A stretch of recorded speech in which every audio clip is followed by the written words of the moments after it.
Budgeting money can be challenging. So I've experimented with different ways of categorizing expenses, like fixed and discretionary expenses, monthly bills and weekly expenses, current needs and future goals. Well, it all depends on your situation, and you need to find what works best for you. But the same principle applies when it comes to budgeting your time. So for example, if you've chosen a 5-day work week, you can give each day a theme, and that means you're going to be grouping or categorizing similar work together on certain days. Now, why would you want to do this? Well, it's going to help you have laser focus. It's also going to help you avoid the trap of doing a little bit of work on this and a little bit of work on that and just feeling scattered. Now, after you've chosen your theme days in your calendar, you can put an all-day appointment with a weekly reoccurrence, and that way it's going to show up every week that that day is designated for a certain theme.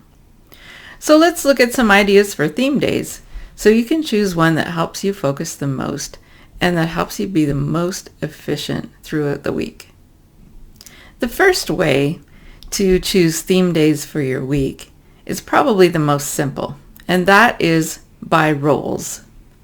So in a previous video, we talked about how to identify your roles so that you can effectively time budget your week. Now you could choose the theme for each workday by one of your roles. And if you have 5 roles, it'd be really simple. You could have one for each day.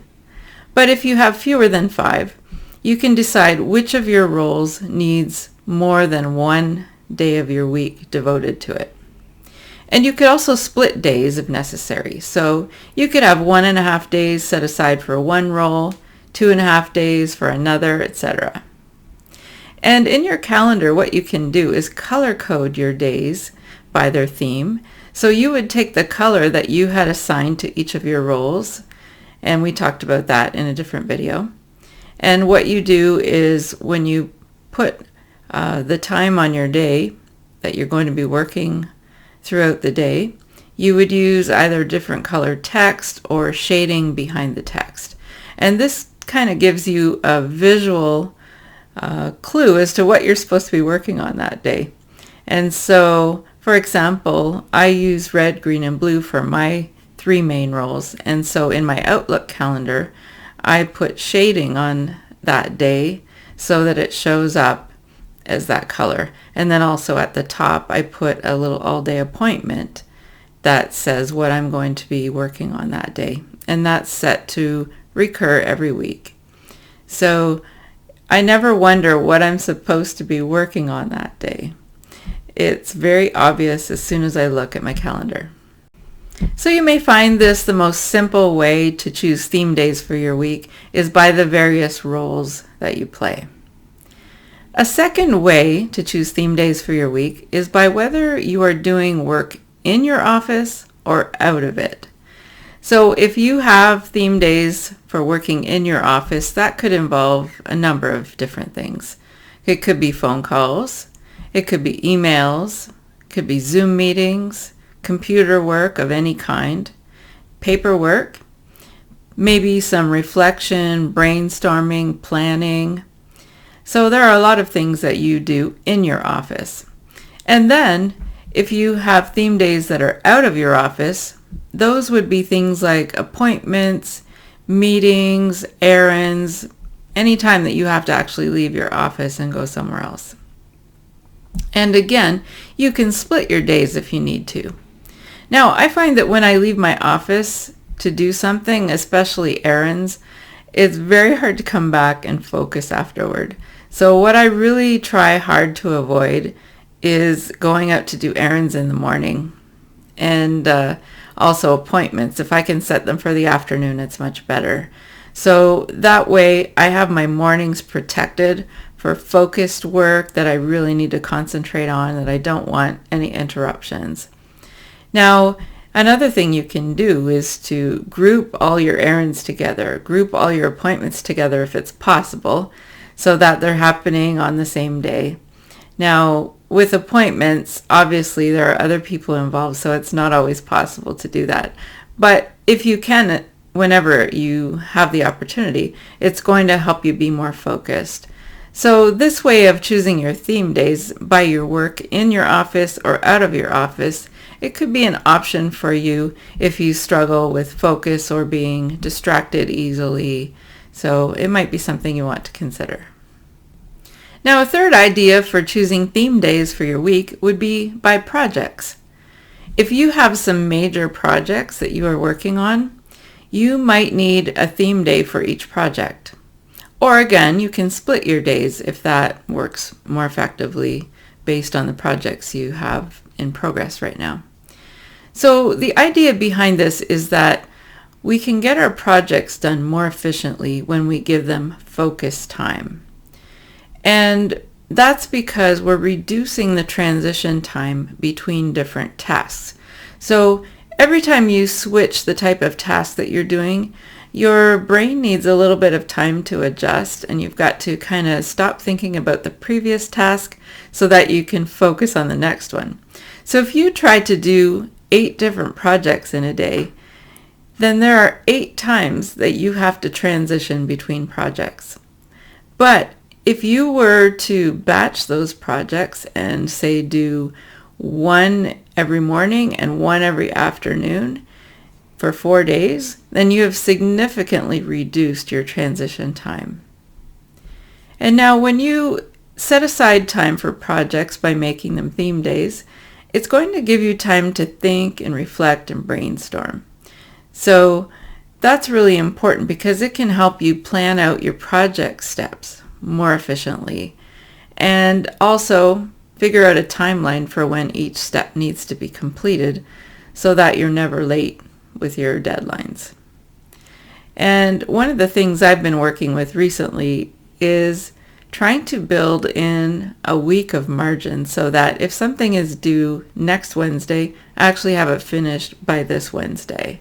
Now, that's for big projects. You obviously can't do that with small ones. But what I find is it reduces stress and it gives me a buffer in case something unexpected comes up, something goes wrong with the software or I get sick or something like that. Then I could still complete it at the time that I said I would. So that's another idea for choosing your theme days, is to categorize them by projects. The fourth way is to theme your days by the type of task. Now for this type of theme day planning, you're going to consider each task or project and figure out what type it is. So some ideas here, you could ask yourself, is it creative work or is it a routine task? Another option might be, does it use similar software? Or does it have a similar process or steps? So you're looking for similarities so that you can group things together by the type of work it is. Also, does it involve writing or designing something? You could batch that type of work together so that when you get in that writing flow, you could just continue. Now, if you only feel creative in the mornings because that's when your mental energy is the highest, you might want to consider doing half days for creative work, maybe in the mornings, and then half days for routine work. So it depends on your energy levels and the way that your brain operates, but that's an option for you. The next way that you might want to choose your theme days for your week is by alone work or people work. So that means that you're looking at tasks that you do all by yourself or tasks that you do when you are with other people. So some ideas for this would be when you're alone, you might have computer work, maybe writing, design, reflection, things like that. And working with people would be phone calls, meetings, appointments, planning sessions, group projects. Anytime when you're not actually all by yourself, but you're doing work along with other people. So if you're going to do this type of theme day categorization, you need to ask yourself, when do you have the most social energy? That's a big consideration when you're planning your week. So that is when you would want to have your meetings, appointments, planning sessions, group projects, is when you're feeling like you have a lot of energy to be with people. And for introverts, that's usually after they've had some time alone. And so you would want to schedule your alone work before that. So if you feel drained after being with people, that's another reason why you would want to do your creative work first. And that means that if you're going to consider choosing your theme days by whether it's alone or people work, you might want to consider half days so that you have those mornings to be alone and kind of recharge. And then maybe in the afternoons, you would have some social energy because you'd feel good about having your work done for the day, your creative work, and you might be more relaxed and able to interact with other people better. So that's something to consider if you're choosing this option. And then finally, you could do a mixed day option. And that means that you're going to have more than one theme each day. Now, we've referred to this in some of the others because some of them suit it well. But if you're going to mix your days, I would suggest that you would have no more than 2 major things happening in your day. And that's so that it doesn't get too fragmented. So no more than 2 roles, that kind of idea. Now, you might choose the mixed day option because one of the previous methods we talked about requires 1.5 days or 2.5 days as a block. Or maybe you decided you want to devote every morning to one role or project or type of work. So if you're choosing the mixed day option, I would suggest that you keep all your mornings similar or all your afternoons similar. And that way you're going to have some consistency. That will help you reduce thinking about what has to happen next. And it helps you to eliminate what we call decision fatigue. So decision fatigue is when you are trying to think something through or trying to figure out what to do next or trying to figure out an answer to a question. So if you can eliminate that decision fatigue as to what am I going to do this morning or today or this afternoon. So if you decide that at the beginning of the week, what you're going to do each day, what the theme is going to be, or each morning and afternoon, then it's so much easier just to sit down and get to work without having to think through what you should do next or what you should prioritize. So we've looked at 6 ideas for choosing theme days for your week. We've looked at having your theme days by roles or by work in or out of your office, by projects, by type of task, by alone or people work, or having mixed days. So I have a question for you. Which of these theme day options do you think will help you work most efficiently? Feel free to comment below. Which of these theme day options do you think will help you work most efficiently? Now be sure to get your free weekly time budget worksheet by clicking the link below in the comments. And stay tuned for some more videos in this series, Time Budgeting 201, where we're digging into each of the various principles for time budgeting our week.